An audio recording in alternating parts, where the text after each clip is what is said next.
What's going on, guys? We are back with episode 11 of the 0 to 3K series, where I will be documenting my journey trying to pug completely solo on a brand new class and spec as a healer that I have never played before.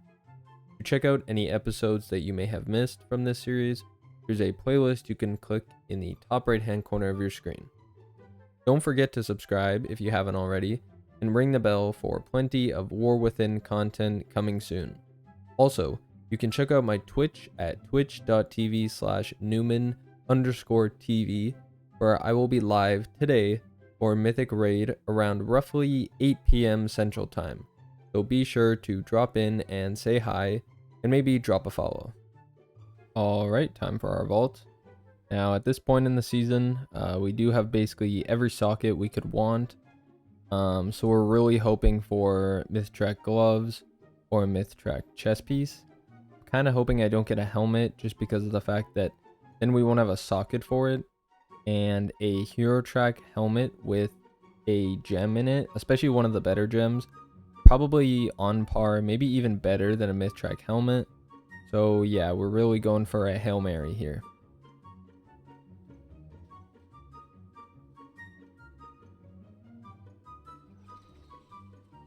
And we got, wow, Mythtrack shoulders, the exact same ones that we have with the great stats on them versus a dagger. Although we already have our weapon, so we are definitely taking that. That is some insane luck.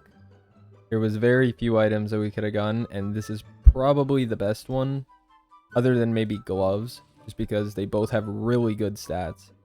So that is insanely lucky. And our key is a +12 ruby life pools. So with no time to waste, I upgraded my new shoulders and hopped into a 13 Algeth'ar Academy. Unfortunately, this key didn't go our way, as we were doing alright after killing the first 2 bosses, but then our warlock pulled here, which gives me aggro when I try to heal him, and then our tank tries to save us but ends up dying by running in. We run back, but end up wasting tons of time since our Death Knight released before the rest of us, and ran all the way around when we had all gathered at the bridge that was closer to where you release. It was looking like we might have enough time, but after I got outranged, I died trying to heal our warlock. We got off a battle res, but once we got a nasty overlap, I was out of major cooldowns and I died again. I tried another academy, but this one had a really unfortunate timing with the incorporeal spawning where it was, meaning that it was during the screech, so I had to stop the incorporeal, but this meant that I had no hots or any defensives on me or the hunter, so we both ended up dying. My Zephyr was seconds away from being available, so definitely a timing issue on my part. Next was a +12 ruby. This run wasn't very enjoyable as we had lots of deaths to other players' mistakes, but I did learn a few things. I had been confused whenever a tank would ask for a dispel during the first boss, since as far as I know, my unit frames never showed that there was something that I could actually dispel, but I did some research afterwards and I realized that there's a slow effect from the whelplings that spawn, which can eventually stun the tank, I believe, if they get enough stacks. Another issue during this run was our damage. Our Shadow Priest was very low, even falling below the tank until the very end. And we had another wipe to Blaze Hoof, but I believe this was a group of 3 or 4 players that were playing together, so nobody ended up leaving and we managed to finish the run. 9 score, but at least it's better than nothing.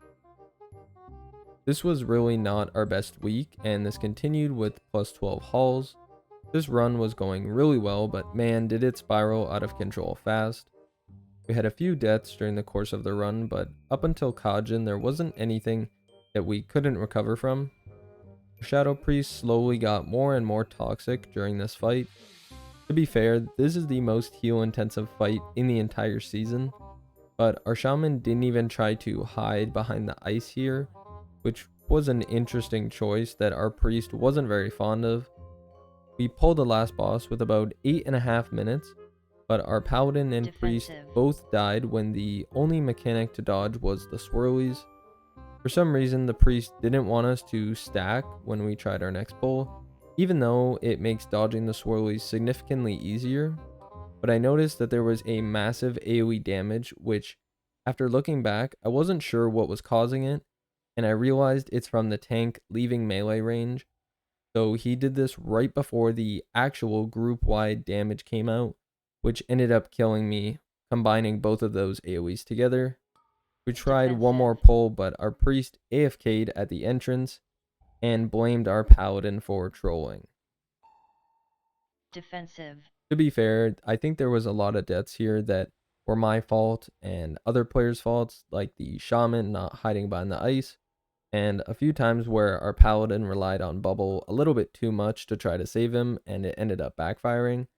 But I do think that the priest being pretty toxic didn't really help the situation either.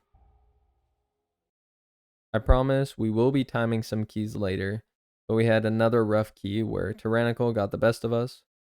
The first boss wiped us, and we somehow got the kill on the second time around with no lust. I think I just tried to play a little bit better and space out my cooldowns properly. We had a couple deaths when we missed the kick for Icy Binding. Right here, our Warlock tries to do the skip where you jump off the side, but he just ends up dying. I think they may have patched this skip, although I could be wrong. I believe it was doable in an earlier season where you could do Azure Vault, but I believe they changed it so you can't do it anymore. Our tank sets up a big pull here when we enter the room for Azure Blade, but once his meta runs out, he goes from 50 to 0 in basically a second, and we end up wiping. My assumption here is that maybe he didn't have one of his defensives like Demon Spikes or Fiery Brand up, but I could be wrong. I don't know too much about Vengeance Demon Hunter.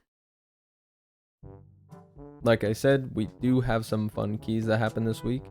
There was a really fun and fast plus 12 Ruby Life pools, and we actually see the return of the Shadow Priest from Halls of Infusion, who wasn't as rude as he was last time.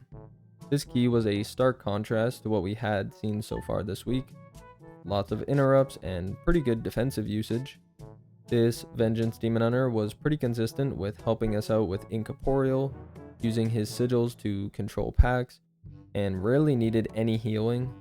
Overall, I think Ruby Life pools with a very strong and confident group can be a super smooth key, but if you have a few mistakes or a few players that maybe aren't up to par with the rest of your group, it can really show in the dungeon. We got the 2 chest for 18 score to fix our previous depletion of this key. If you were thinking that we had finally turned a new leaf and we weren't going to nearly time a key just to wipe, then you would be wrong. We were doing pretty good through the first 2 bosses. Raging Tempest was hard, but I played pretty well, so there was some improvements there overall. We hadn't dealt with the birds yet, and a Spiteful managed to pull another pack, so the 3 packs along with me getting meleeed was a death sentence for sure. Really unlucky. We didn't kick the birds once we pulled them the next time, and for some reason our paladin didn't use the battle res on me in time, so it was yet another wipe. It was still doable until our paladin goes around the right side of the rock here without looking backwards, which ends up pulling this pack here, and our tank doesn't even fight it, he just immediately leaves. I joined a plus 12 Azure Vault, which was a real struggle from start to finish. We had 3 wipes. The first pull where we didn't kick the flowers and had a whelp go off near where you jump down to the first boss. Once we got to the last boss, we wiped twice before killing it. The first time had me in absolute disbelief. You really can't make this stuff up. We get the boss to 10% with our DPS DK, our tank, and me alive. The boss casts Arcane Eruption, which I believe spawns the swirlies, and our tank just gets 1 shot. This was so easily doable.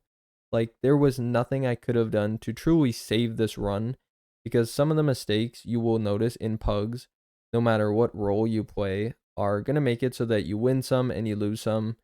And honestly, the best thing you can do is just be ready to hop into another key and shake it off.